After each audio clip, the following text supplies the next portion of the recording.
My sister got my share of the family business, so I took back what was rightfully mine without saying a word. I'm 29, and 6 months ago I discovered that my father had secretly transferred my half of our family's construction company to my sister while I was deployed overseas. What he didn't know was that I'd been quietly documenting everything for years, and when I finally made my move, I didn't just take back what was mine. I took everything and cut them out of my life forever. To understand what happened, you need to know about my family's business and why my father's betrayal cut so deep.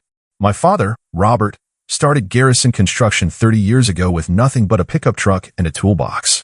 Over the decades, he built it into one of the most respected contracting companies in our county, specializing in commercial and residential projects that required precision and reliability. Growing up, I always assumed I'd inherit half the business alongside my sister Victoria, who's 2 years older than me. This wasn't some vague hope or childhood fantasy. Dad had told us countless times that the company would be split equally between us when he retired, and that we'd run it together as partners. These conversations happened regularly throughout my teenage years and continued through college. Dad would sit us down at the kitchen table and talk about his vision for our partnership, how our different skills would complement each other perfectly. Victoria had always been more interested in the business side, accounting, client relations, project management, while I gravitated toward the hands-on construction work, site supervision, and crew management. I chose to get my engineering degree specifically to complement her MBA, thinking we'd make the perfect combination to take Garrison Construction to the next level. Every major decision I made about my education and career was based on the assumption that I'd eventually be running this business alongside my sister. But looking back now, I can see warning signs I should have recognized earlier. Victoria had always been Dad's favorite, though he tried to hide it. She was the first child, the one who'd shown early interest in business, the one who'd never disappointed Dad by pursuing interests outside the family company. When I decided to join the Army Reserve after college instead of immediately joining the family business full-time, Dad had been supportive publicly, but I could sense his disappointment underneath the encouraging words. The cracks in our family dynamic became more obvious when my reserve unit got called up for deployment to Afghanistan. While Dad told me my position would be waiting when I got back, there was something in his tone that should have worried me. He seemed almost relieved that the decision about my immediate role in the company was being postponed. Victoria's response was even more telling. She seemed genuinely pleased that I'd be gone for 18 months, like my absence would give her room to grow into the leadership role she'd always wanted without having to share it. During my deployment, I made every effort to stay connected to the family business. I participated in weekly video calls about ongoing projects, reviewed contract proposals via email, and offered technical advice on complex construction challenges from halfway around the world. On the surface, everything seemed normal and collaborative. Victoria would update me on client relationships, Dad would ask my opinion on equipment purchases, and they both seemed appreciative of my continued involvement despite being thousands of miles away. But there were subtle changes in how they talked about the business that I didn't recognize as significant until much later. Victoria started referring to business decisions as her decisions rather than collaborative choices made with Dad's guidance. She began discussing long-term strategic plans that seemed to assume she'd be running things independently rather than as part of a partnership with me. Most telling, Dad stopped mentioning our future partnership entirely and started talking exclusively about Victoria's vision for the company's growth and development. When Victoria would describe new client relationships she was building, she'd talk about them as her personal connections rather than company assets.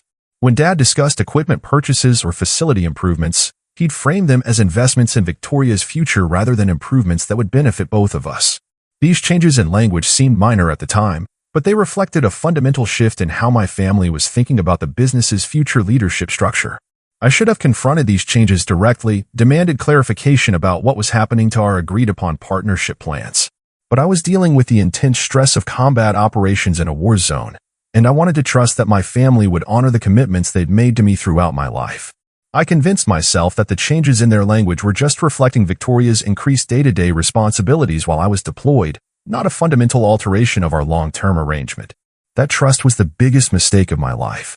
When I returned home 6 months ago, I was genuinely excited to dive back into the work I'd missed and start building the partnership with Victoria that we'd always planned. I'd spent months overseas thinking about improvements we could make to company operations, innovations we could implement to give Garrison Construction a competitive edge. I'd even developed some cutting-edge construction techniques working with Army engineers that could revolutionize how we approached certain types of projects. But Victoria's reception when I returned was ice-cold and immediately concerning. She seemed genuinely irritated by my suggestions for operational improvements, dismissive of the innovative techniques I learned overseas, and defensive when I asked about changes that had been made in my absence.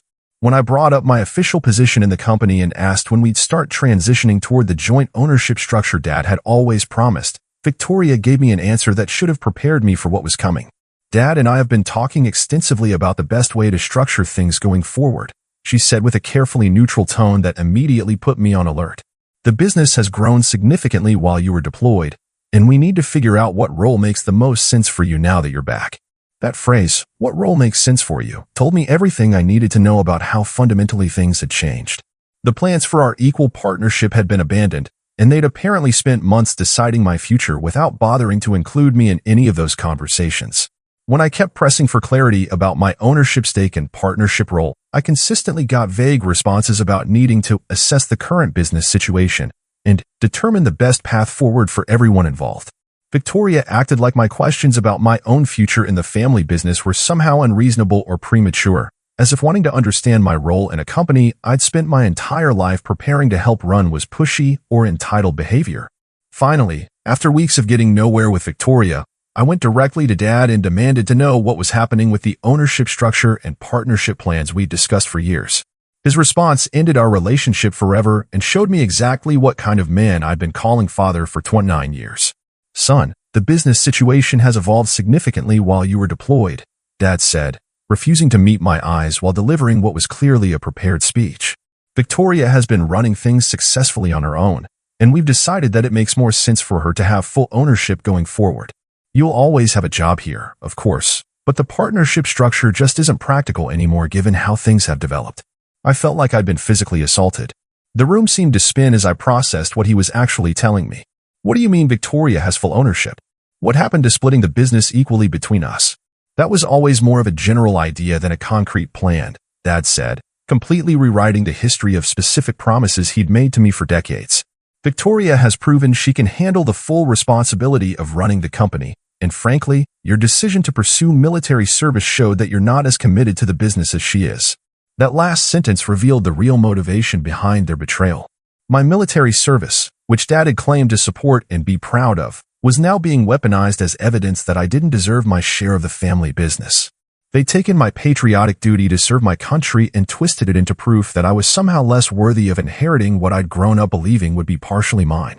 I served my country for 18 months, I said, trying to keep my voice steady despite the rage building inside me. That doesn't make me less committed to our family business. It makes me a better leader and a more capable manager. No one's questioning your service, Victoria said, appearing in the doorway like she'd been listening from the next room, clearly ready with her own justification for stealing my birthright. But the business couldn't wait for you to get back. I'd been here building client relationships, securing major contracts, making all the difficult day-to-day decisions. It doesn't make sense to disrupt that momentum now by bringing in a partner who's been absent for 18 months. I realized then that this wasn't a recent decision forced by unexpected circumstances. This was a carefully calculated plan that had been in motion for months, possibly even years. Victoria had used my deployment as the perfect opportunity to position herself as the indispensable heir while systematically painting me as an unreliable outsider who'd chosen military service over family loyalty and business commitment. The most devastating part was seeing how completely they convinced themselves that their betrayal was justified. Dad genuinely seemed to believe that my military service was evidence of divided loyalty rather than honorable public service. Victoria clearly thought she'd earned sole ownership through her work during my absence, conveniently ignoring the fact that she'd only had the opportunity to prove herself because I was serving overseas. They'd stolen my inheritance and convinced themselves they were doing the right thing. But as I sat there listening to their self-serving justifications, I made a decision that would determine everything that happened next. Instead of exploding in anger or making threats I couldn't back up, I decided to respond strategically.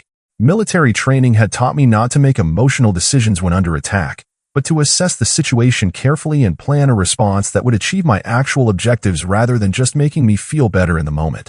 I need some time to process this, I said, standing up from Dad's desk. We'll talk more later. I walked out of that office knowing that my relationship with both of them was over forever, but I wasn't going to tell them that yet. I was going to let them think they'd successfully stolen from me while I quietly planned their destruction.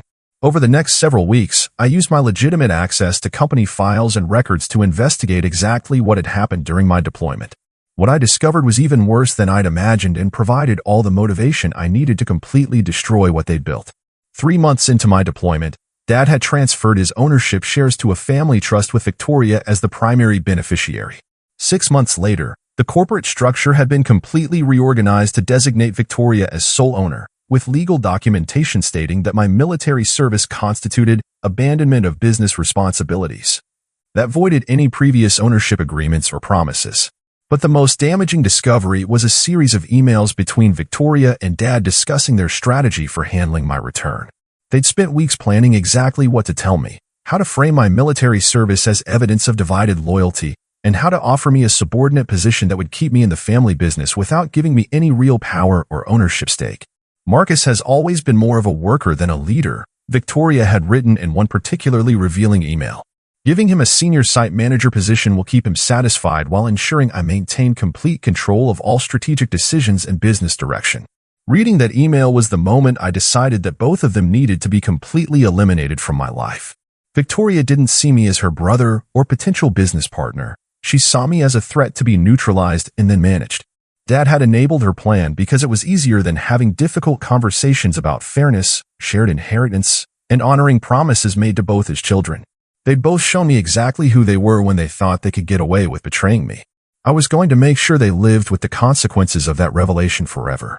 But as I continued investigating their recent business decisions, I started noticing that Victoria's management was creating serious structural problems that would eventually destroy everything Dad had spent decades building. She'd been cutting corners on safety protocols to increase short-term profit margins, resulting in multiple OSHA violations that put workers at risk and exposed the company to massive liability. She'd overbid on several major contracts, promising completion dates that were mathematically impossible given our crew capacity and available resources. Most significantly, she'd been systematically skimming money from project budgets to fund an expensive renovation of the company headquarters, treating company resources like her personal renovation fund.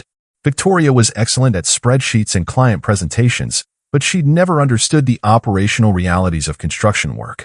Her decisions were creating a house of cards that would inevitably collapse, and when it did, I was going to be ready to pick up the pieces and rebuild something better from the wreckage.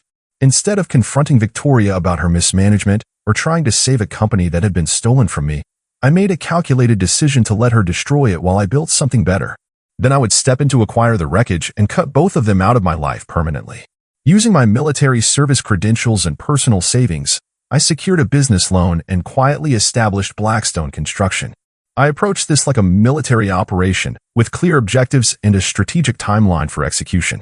My first target was Garrison's workforce. I reached out to the company's most skilled workers and subcontractors, the people who actually made projects successful but were growing increasingly frustrated with Victoria's leadership style. What I learned confirmed everything I'd suspected about her management failures. "Your sister's been treating us like disposable equipment," one of our veteran foremen told me during a private conversation. "She eliminated performance bonuses, cut back on safety equipment quality, and expects us to meet impossible deadlines with skeleton crews. Half the guys are already looking for other jobs." I offered these workers something Victoria never would: respect, fair compensation, realistic project timelines, and a company culture that valued experience and expertise. Within 6 weeks, I convinced 8 of Garrison Construction's most skilled workers to join Blackstone, along with 3 specialized subcontractors who'd been essential to Garrison's most complex projects. The response was immediate and devastating for Victoria. Losing her most experienced workers simultaneously left her scrambling to complete existing contracts with an inexperienced crew that didn't understand Garrison's quality standards. The specialized subcontractors who joined me had been handling critical electrical and plumbing work that Victoria couldn't easily replace. But I wasn't finished. I also reached out to Garrison's client base, particularly those who'd been expressing dissatisfaction with the declining quality of work under Victoria's management. I didn't need to badmouth the family business directly. I simply presented Blackstone Construction as a company founded on the traditional values of quality workmanship and reliable service that Garrison had once represented. The results exceeded my expectations. Our first month, Blackstone Construction secured contracts worth over $400,000, including 2 major projects from former Garrison clients who specifically requested to work with me because they trusted my reputation for excellence and reliability. Victoria didn't realize what was happening until it was too late to stop it. When she finally called me, 3 months after I'd started poaching her best people and clients, She was barely containing her panic. "What the hell do you think you're doing?" she demanded. "You're systematically destroying our family business out of spite."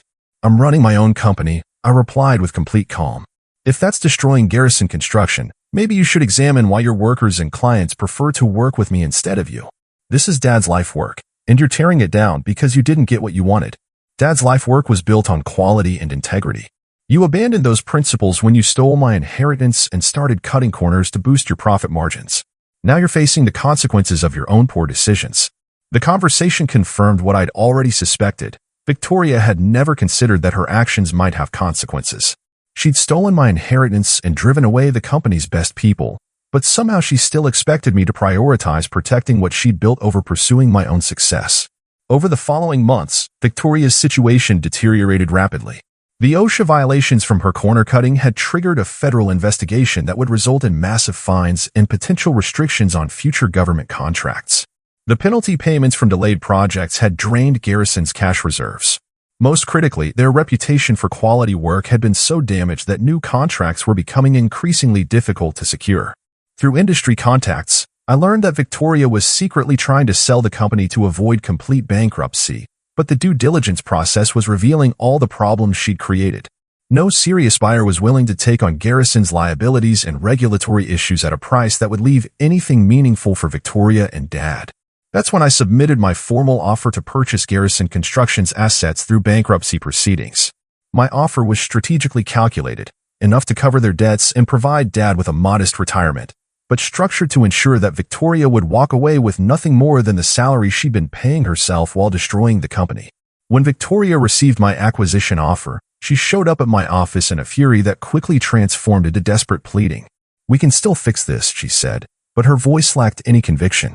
"If you come back as a partner, we can rebuild what we had before. What we had was built on lies and your systematic plan to steal my inheritance. There's nothing left to rebuild because you've destroyed everything that made Garrison Construction worth inheriting. I made mistakes, but we're still family." That word again. Family. They kept using it like it was a magic phrase that would make me forget what they'd done and how completely they betrayed my trust. "Family doesn't steal from each other," I said. "Family doesn't use someone's military service as an excuse to cut them out of their inheritance. You showed me exactly what our relationship means to you. Now you get to live with the permanent consequences of that choice." The acquisition went through 8 weeks later. Garrison Construction's assets, client contracts, and remaining workforce became part of Blackstone Construction. Dad received enough money to retire comfortably, but Victoria walked away with nothing except the devastating knowledge that her brother had systematically destroyed everything she'd tried to build. Dad made one final attempt to salvage our relationship during the paperwork signing. "I know we hurt you," he said, looking older and more defeated than I'd ever seen him. "But you're still my son. There has to be a way we can move forward as a family. You stopped being my father when you chose Victoria over me," I replied without any emotion. "When you had to decide between honoring your promises to both your children or making things easier for your favorite, you chose favoritism and theft. That choice came with permanent consequences that you're going to live with for the rest of your life. Can't we at least try to rebuild some kind of relationship? Dad, you taught me that trust is earned through consistent actions, not empty words. Your actions showed me that my military service made me less worthy of your respect and inheritance. That's not something I can forgive, forget, or pretend didn't happen." He left without another word, and I haven't seen or spoken to either of them since. The combined company is now more successful than Garrison Construction ever was under Victoria's management. We've built a culture based on excellence, loyalty, and mutual respect, values that my father taught me but failed to practice when it mattered most. The workers who stayed through the transition have told me stories about Victoria's management that confirmed I made the right choice in cutting her out completely. "Your sister was planning to replace most of us with cheaper, inexperienced workers," one of the veteran foremen told me. "She was treating the company like her personal bank account while expecting us to work harder for less money. You didn't just save the business, you saved all of our jobs and livelihoods." 6 months after the acquisition, Dad made one final attempt to contact me. He showed up at my office unannounced, looking frail and desperate in a way that might have moved me before I learned what kind of person he really was. "I miss my son," he said simply. "I know what we did was wrong, but you're the only family I have left that matters." For a brief moment, I almost felt sorry for him. Then I remembered sitting in his office while he explained that my military service proved I wasn't committed to the family business. I remembered reading the emails between him and Victoria planning how to handle my return like I was a problem to be managed rather than a son who deserved respect and honesty. You miss having me in your life now that you've lost everything and Victoria's management destroyed your legacy, I said. But when you had to choose between doing right by me and making things easier for Victoria, you chose Victoria and theft. When you had to decide between honoring decades of promises to me and rewriting history to justify cutting me out, you chose betrayal. Those choices came with permanent consequences. Some things should be more important than business, he said, apparently still not understanding what he'd actually done. You're absolutely right. Trust, honor, and keeping your word to your children should be more important than business. But you taught me that they're not, at least not to you. You showed me that family loyalty only runs one direction in our family, and I'm done pretending otherwise. He left without another word. 2 weeks later, I heard through industry contacts that he'd moved to Florida to live near Victoria, who'd apparently found work as a project manager with another construction company. I felt nothing when I heard the news except relief that they were far away from everything I'd built. The experience taught me that family loyalty is supposed to be mutual. Victoria and Dad demanded my loyalty while planning to betray me, then expected immediate forgiveness without offering any real accountability for their actions. They wanted all the benefits of family relationships without accepting any of the responsibilities that come with them. Some people think I'm too harsh, that blood should count for something even when family members systematically betray you. But I've learned that unconditional forgiveness just enables more betrayal. Victoria and Dad needed to understand that their actions had permanent consequences, even within families. I sleep well at night knowing that everyone in my life now has earned their place through merit and mutual respect. I'm no longer surrounded by people who smile to my face while planning to stab me in the back. The business is thriving beyond anything Garrison Construction achieved under Victoria's leadership. My employees are loyal because they're treated fairly and with respect, and my clients trust me because I've never given them reason not to. Victoria and Dad showed me who they really were when they thought they could get away with betraying me completely. I believed them. Now they get to live with the consequences of those choices while I enjoy the success I built without them. The military taught me that some battles are worth fighting and some bridges are worth burning completely. This was both. I fought for what was rightfully mine and won everything. The bridges I burned were already rotten with deception and betrayal anyway. What do you think? Should family loyalty override everything else, or are there some betrayals that can't and shouldn't be forgiven? I built something better than what they stole from me, and I did it without compromising my integrity or accepting their version of family loyalty that only benefits the people willing to lie and steal. Some people deserve to be cut out of your life permanently, even when they share your DNA. Victoria and Dad proved they were exactly those kind of people.